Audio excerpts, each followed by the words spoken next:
এই স্ক্রিনের মধ্যে যেই বাচ্চাটাকে দেখতে পাচ্ছ, আশা করছি কম বেশি সকলেই চিনতে পেরে গেছো, কিন্তু এখনো যারা যারা চিনতে পাওনি তাদের জন্য জানিয়ে রাখি, এই বাচ্চাটার নাম হলো অস্মিকা। আর এই বাচ্চাটা একটি মারাত্মক রোগে আক্রান্ত হয়েছে, যেই রোগটির নাম হলো SMA টাইপ 1। আর এই রোগটির কারণে মানে এই বাচ্চাটি আর নর্মাল 5টার বাচ্চার মতো সুস্থ হতে পারছে না, মানে সুস্থ থাকতে পারছে না। যত দিন বাড়ছে তত বাচ্চাটার শরীর মুভমেন্ট গুলো কমে আসছে। বাচ্চাটার বয়স এখন 1 বছর, আর এই বাচ্চাটা 1.5 বছর বয়সের মধ্যে মানে 8-6 মাসের মধ্যে একটা ইনজেকশন দিতে হবে, তবে এই রোগটি ভালো হবে। আর ইনজেকশনটার দাম প্রায় 16 কোটি টাকা, যেটা আমাদের কাছে একটা হিউজ অ্যামাউন্ট। তাই আপনাদের কাছে অনুরোধ, এই বাচ্চাটিকে যতটা পারবেন একটু সাহায্য করবেন, যাতে এই বাচ্চাটি আর সাধারণ 5টা বাচ্চার মতন যেন সুস্থ হয়ে উঠতে পারে। খোঁজ নিয়ে দেখলাম বা খবর নিয়ে দেখলাম, এই বাচ্চাটির জন্য যে টাকাগুলো সংগ্রহ করা হচ্ছে তার মধ্যে প্রায় 2 থেকে 2.5 কোটি টাকার মধ্যে এখন পর্যন্ত জড়ো হয়েছে, মানে জোগাড় করা হয়েছে। এখনো প্রায় 13.5 কোটি টাকা চাই, তবে এই বাচ্চাটা সুস্থ হয়ে উঠতে পারবে। তো আপনাদের সবার কাছে একটা অনুরোধ,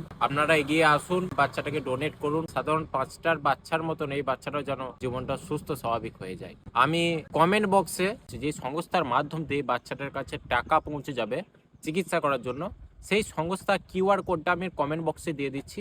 ওই QR কোড দেখে অস্মিকা নাম পাবেন, ঠিক আছে? তো সেখানে আপনারা সাপোর্ট করতে পারেন, যার যত টাকা ইচ্ছা আপনারা সাপোর্ট করবেন, তাহলে আমাদের এই অস্মিকা সুস্থ হয়ে উঠবে।